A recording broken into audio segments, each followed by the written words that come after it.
Hello, my dear students. Welcome to my channel Focus and Brilliant Studies.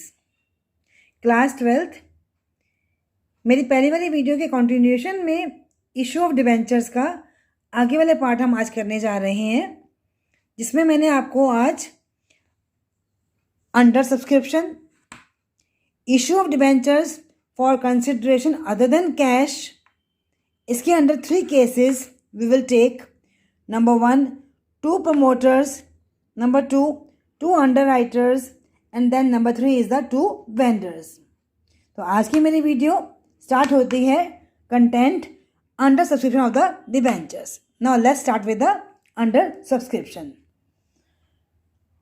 जब हमें applications received for the subscription are less than the applications invited या offered और issued, the same words, okay ना.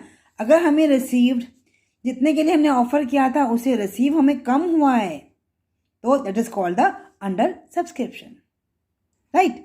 इसके अंदर भी हमारे 2 cases चलेंगे, एक तो लंप सम, दूसरा इंस्टॉलमेंट्स. तो आज हम दोनों के बारे में करते हैं. पहला एग्जांपल लेती हूँ मैं आपका लंप सम के ऊपर. मान लीजिए डिबेंचर्स ऑफर किए गए थे पब्लिक को 10,000. 12% debentures are offered to the public for the subscription, but public applied for only 9,000 debentures. कम आए ना, तो ये हमारा कौन सा केस हुआ? Under subscription of the debentures. अब हम एंट्रीज कैसे करेंगे? पहले हम लेते हैं यहाँ पे लंप सम, ओके. और यहाँ हमारा पार वैल्यू कितनी है? 100 रुपीज़ की. प्रीमियम है हमारा 10%, तो 100 के ऊपर 100 के ऊपर मैंने लिया 10%, means 10 rupees is the premium, right. तो 100 प्लस 10, तो एक डिबेंचर कितने का हुआ हमारा? 110 का, including premium. Okay. Now first entry lump sum के under bank account debit to debenture application and allotment. The money received, okay. कितने डिबेंचर्स पे हमें रिसीव हुआ है? 9,000 पे. जितने हमें रिसीव हुए, अब इससे तो मतलब होगा नहीं. पैसा कितने के लिए आया हमारे पास? 9,000 के लिए आया ना. तो 9,000 इंटू 110, तो कितना हो गया? 9,90,000, right. Now this amount of the debentures will be transfer to the debentures account. Lump sum है तो क्या एंट्री होगी हमारी? Debenture application and allotment account debit to 12%, the rate is given to 12% debentures to security premium reserve. जितना amount हमें receive हुआ 9,90,000, यह हमेशा पार वैल्यू आनी है. 9,000 इंटू 100 कितना हो गया? 9 लाख. इस 9 लाख के ऊपर प्रीमियम कितना है हमारा? 10%, तो कितना आ गया? 90,000. या फिर प्रीमियम हमारा 10 रुपया है और 9,000 डिबेंचर्स हैं, 9,000 इंटू 10, 90,000. बहुत ज़्यादा सेम मेथड्स ना. तो ये हमारा केस हुआ लंप सम का. अब इसी सेम केस में मैं आगे बढ़ते हुए लेती हूँ आपका इंस्टॉलमेंट्स. इंस्टॉलमेंट्स में अगेन सेम केस, 100 रुपीज़ है डिबेंचर का रेट है हमारा, और 60 रुपीज़ हमारा एप्लीकेशन का, 40 रुपीज़ हमारा अलॉटमेंट का, राइट. डिबेंचर्स ऑफर किए गए थे पब्लिक को 10,000, रिसीव हुए 9,000, लेस देन हुए ना. तो this is the again the case of the under subscription. अब चूंकि हमें ये दोनों दे रखे हैं तो we will take the entries separately. पहली entry bank account debit to debenture application account, 9,000 into 60, 5,40,000. ये वाला अमाउंट ट्रांसफर होगा debenture application account debit to 12% debentures, 5,40,000. Then the case allotment, कितना अमाउंट अलॉटमेंट पे ड्यू है, right. Debenture allotment account debit to 12% debenture, 9,000 into 40, 3,60,000. The amount will be transfer to the debenture amount. जितना amount due था उतना amount हमें received भी हो गया इन डिबेंचर अलॉटमेंट में. तो बैंक अकाउंट रिसीव हुआ to debenture allotment account 3,60,000. So this was the case of the under subscription जिसमें हमने लमसम भी कर लिया और इंस्टॉलमेंट्स भी कर लिया. Now again the next content, issue of debentures for the consideration other than cash. जितना हमने अभी तक किया ना बेटा वो फॉर कैश था. अब हम नेक्स्ट अपने स्टेप में करने जा रहे हैं for the consideration other than cash. Other than cash में आती हैं हमारी 3 सिचुएशंस. या तो कंपनी ने, इसका मतलब ये हुआ जब अदर देन कैश हमने बोल ही दिया, मतलब company has not received any amount in cash और बाय द चेक. कंपनी ने कोई कैश तो रिसीव किया नहीं. जैसे हम वहां पे एंटर कर रहे हैं ना, bank account debenture application, bank account allotment, bank account first call वगैरह वगैरह.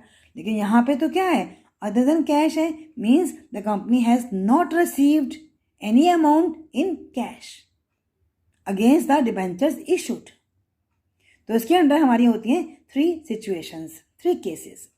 Number 1, issue of debentures to the promoter, to underwriters and last is the to vendor. One by one case we will discuss. पहला, issue of debentures to promoter. आप लोग पहले पढ़ चुके हो, maybe in the 11th class BST में पढ़ा ना आप लोगों ने. जब कंपनी का इनकॉर्पोरेशन होता है, प्रमोशन होता है, all the stages, joint stock company और टॉपिक में पढ़ा ना आप लोगों ने बेटा. तो प्रमोटर्स कौन होते हैं, जो कंपनी का इनकॉर्पोरेशन में जो खर्चा करते हैं. The person who establish the business for the company. The promoters they render services for the company for incorporating the company. तो जब वो सर्विसेज दे रहे हैं तो डेफिनेटली उनका जो खर्चा करेंगे वो कंपनी के प्रमोशन में, कुछ प्रीलिमिनरी एक्सपेंसेस करेंगे, प्रारंभिक व्यय करेंगे, है ना. तो अब हमारी एंट्री क्या होगी कि हमें उन्हें कितना एक्सपेंस पेबल है, कितना अमाउंट उनको देना है हम लोगों ने. हमारी एंट्री क्या होगी, इनकॉर्पोरेशन एक्सपेंसेस अकाउंट डेबिट, या ये नाम दिया होगा, या प्रीलिमिनरी एक्सपेंसेस, या फिर promotion expenses, all are same, to promoters account. This much amount is payable to the promoters. अब इस अमाउंट के बदले में उनको हमने क्या इशू कर दिए, डिबेंचर्स. इन प्रमोटर्स को हमने क्या इशू कर दिए, debentures. They are allotted debentures. Promoters account debit to, percentage हमें गिवन होगी, to debentures. Debentures allotted to the promoters. Right. अभी मैं आपको इसकी इलस्ट्रेशन भी करवाऊंगी. आगे बढ़ते हैं. Same case, issue debentures to the underwriters.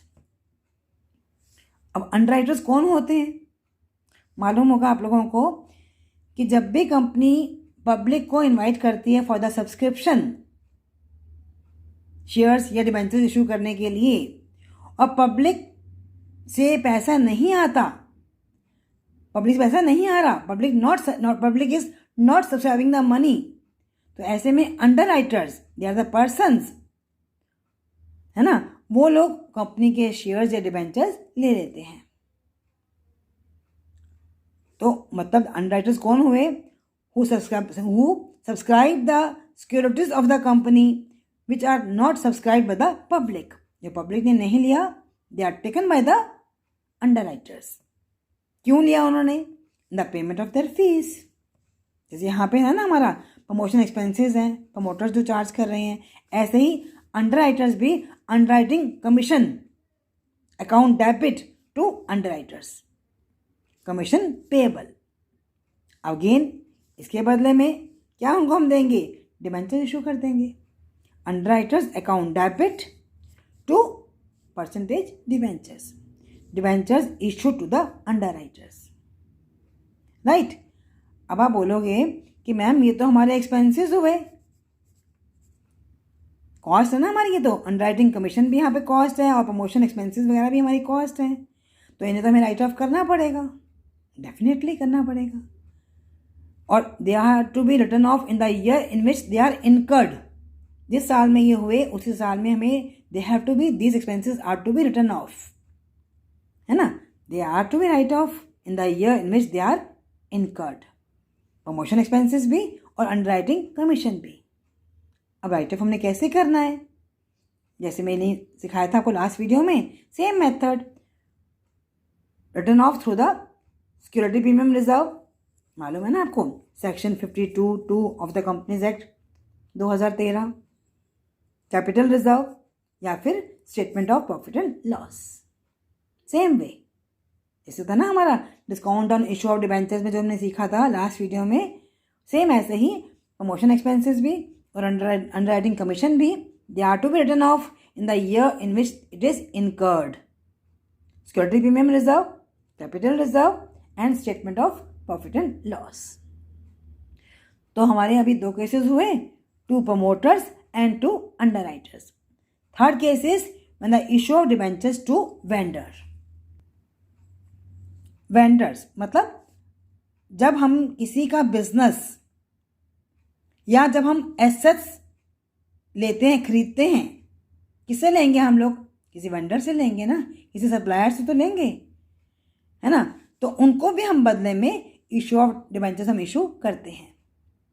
Issue of debentures to vendors, क्यों हम इनको इशू कर रहे हैं? Because we have purchased assets या फिर बिजनेस। तो इसकी एंट्री क्या होगी देखेंगे। When the assets are purchased from the vendor, assets आई किसने दी? वेंडर ने दी। तो क्या एंट्री हुई हमारी? Sundry assets account debit to vendor. यहाँ पे एसेट्स अगर नाम दिए होंगे ना आपको, फर्नीचर, मशीनरी वगैरह, तो आप इंडिविजुअल नाम से उनकी एंट्री लिखोगे। Sundry assets account debit to vendors account, being the assets are purchase from the vendor supplier. अगर मान लो हमने किसी का पूरा बिजनेस ही ले लिया, टेक ओवर कर लिया, यहाँ पे ली थी हमने एसेट्स, यहाँ पे हम ले रहे हैं पूरा business. Business is purchase, business is taken over. तो बिजनेस में तो हमारी एसेट्स भी होंगी और लायबिलिटीज भी होंगी। पूरा बिजनेस ले रहे हैं ना, उसको हम टेक ओवर कर रहे हैं, तो वहाँ पे तो एसेट्स भी होंगी और लायबिलिटीज भी होंगी। तो ऐसे केस में जब उनको हम पे कर रहे हैं दैट परचेज कंसिडरेशन, मैंने the amount agreed to be paid for assets और taking over the business for the another enterprise, वो amount it may be equal to the net assets. ये क्या होता है हमारा? Assets minus liabilities. Purchase consideration may be more than the net assets. अगर बड़ा ज़्यादा हो गया तो जो अमाउंट बैलेंस आएगा ना, वो कहाँ जाएगा? आपका गुडविल में जाएगा। मैंने हम उस कंपनी की जो गुडविल है ना, बिजनेस की गुडविल हम खरीद रहे हैं, परचेज द गुडविल, अगर वो less than the net assets है, means the amount less will be transfer to the capital reserve. तो ये हमारे 3 केसेस हैं। इन्हीं पे हम एक बार अभी एग्जाम्पल भी कराएंगे। We will solve the illustration in my next part. So आगे बढ़ते हैं हम थोड़ा सा। अब इसी को ना हम एंट्रीज के सहारे सीखते हैं। देखिएगा, when the purchase consideration is equal to net assets, दोनों बराबर हैं, तो बैलेंस बच ही नहीं रहा। हमने पहले एसेट्स ली, एसेट्स टू वेंडर, बिजनेस लिया था तो टू लायबिलिटीज भी आ गया। दोनों क्या है हमारा? जितना अमाउंट यहाँ पे है वो बैलेंस हमारा सेम हो गया। तो मतलब PC is equal to net assets, no balance left in इधर डेबिट और in the credit side, right. Next, अब इन वेंडर्स को हम क्या इशू कर रहे हैं? डिबेंचर्स इशू कर रहे हैं। Vendors account debit to debentures account. जब हमने कोई बैलेंस बचा ही नहीं था, डिबेंचर इशू कर रहे हैं, तो हमारा क्या हुआ? सपोज एट पार इशू किया हम लोगों ने। अगर बैलेंस बचता है तो यहाँ पे क्या आ जाएगा? मान लो मोर देन होगा ना, तो यहाँ पे क्या आ जाएगा? यहाँ पे गुडविल अकाउंट डेबिट आ जाएगा। मैंने goodwill is recognized in the books, goodwill is purchased, because उनको हम क्या दे रहे हैं? Because we are paying them the consideration in the form of the debentures. अगर बैलेंस सपोज यहाँ बचता है, लेस देन है हमारा पीसी, तो यहाँ पे क्या आ जाएगा आपका? To capital reserve. ठीक है ना। अगर इक्वल है तो कुछ भी नहीं आएगा। डेबिट में बचता है तो गुडविल अकाउंट बैलेंसिंग फिगर, यहाँ क्रेडिट में बचता है तो टू कैपिटल रिजर्व,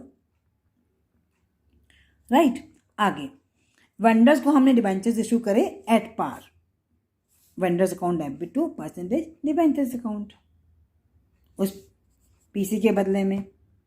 अगर हमने उनको एट प्रीमियम इशू किया तो क्या होगा, vendors account debit to debentures to security premium reserve.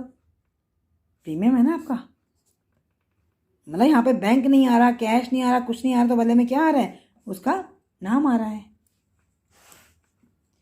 Discount पे इशू करते हैं तो vendors account debit discount on issue debentures account debit to debenture. मतलब कहने का है how to learn, vendors to debenture entry तो हमें याद ही है, अगर सिक्योरिटी प्रीमियम है तो टू में आ गया, डिस्काउंट है तो डेबिट में आ गया, right. Now let's come with the illustration.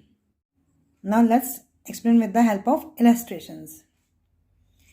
A Limited purchased assets of rupees 9,90,000 from B and Company. A ने assets खरीदी हैं, किससे लिए हैं उन्होंने, B and Company से। तो B हमारा कौन हुआ, वेंडर, राइट।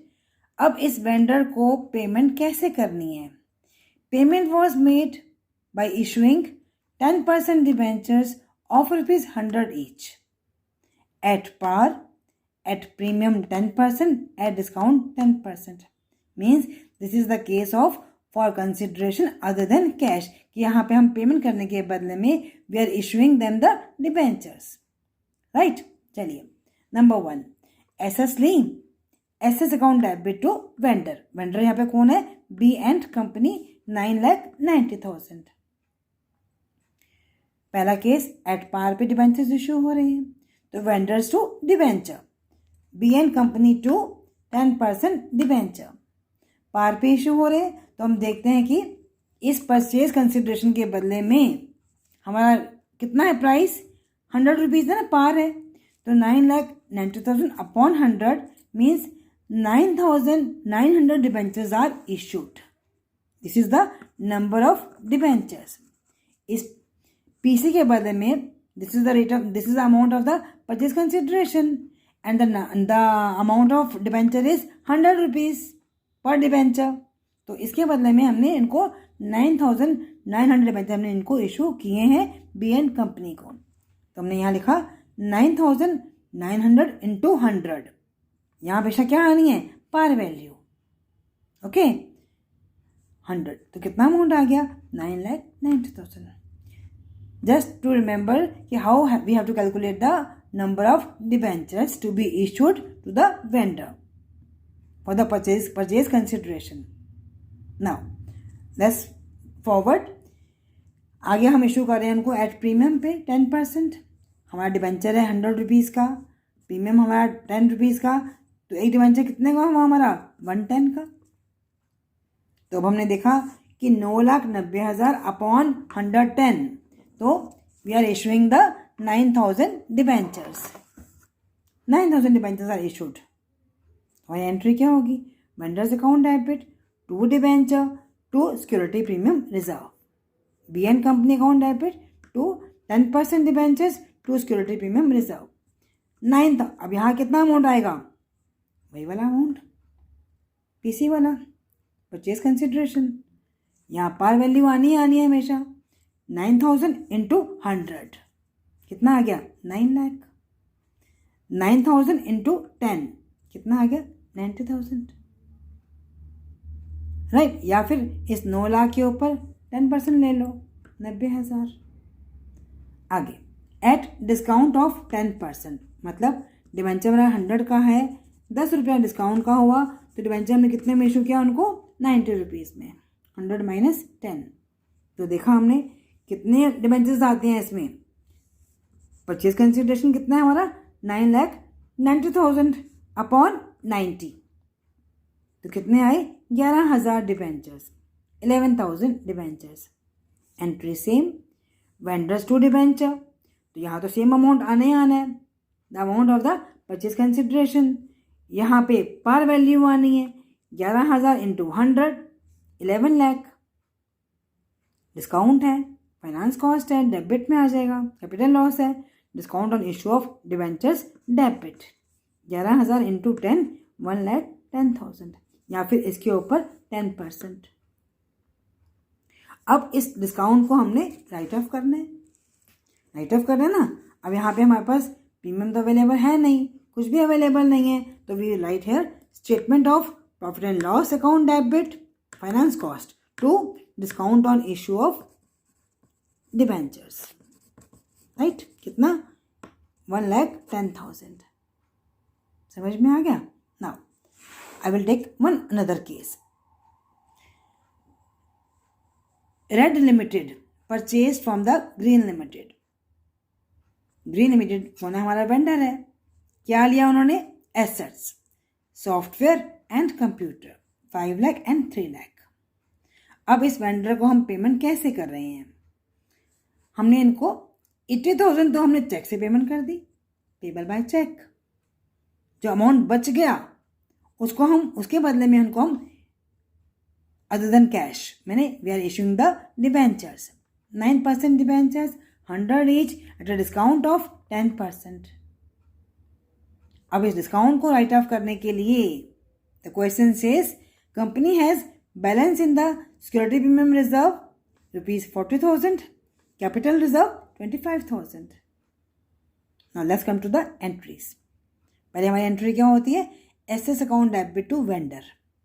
एसेट्स इंडिविजुअल नाम से, software debit, computer debit 5 lakh 3 lakh to vendor कौन है यहाँ पे? Green Limited 8 lakh. इस वेंडर को हमने 80,000 पेमेंट कर दी।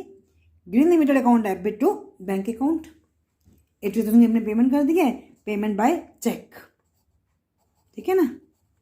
अब 8 लाख था, 8 लाख में से 80,000 हमने पेमेंट उसको कर दी, कितना बच गया?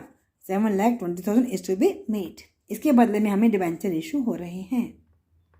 सेम मेथड, कितने डिबेंचर इशू हो रहे हैं? 7,20,000। डिबेंचर कितने का है हमारा? 10% डिस्काउंट है ना हमारा, 100 माइनस 10 90। तो कितने डिबेंचर्स हमारे हुए? 8,000। एंट्री हमारी क्या होगी? Green limited account debit, discount on issue of debentures account debit to debenture. यहाँ कितना अमाउंट आएगा? The balance left in the purchase consideration after paying by the cheque. यहाँ पे क्या आती है हमेशा? Par value. 8,000 इंटू 100 कितना आ गया? 8 लाख। 8,000 इंटू 10, डिस्काउंट कितना है आपका? 10 रुपये का है ना, 80,000। या फिर 8 लाख पे पार वैल्यू पे 10% 80,000, 720, 80, 8 lakh, right? So this was all about the issue of debentures for consideration other than cash, right? Till then, please, my dear students, focus on the studies. Definitely, you will become the brilliant. I know you are all brilliant students. But by seeing my videos again and again, definitely you will be more and more brilliant students. Okay, till then, goodbye.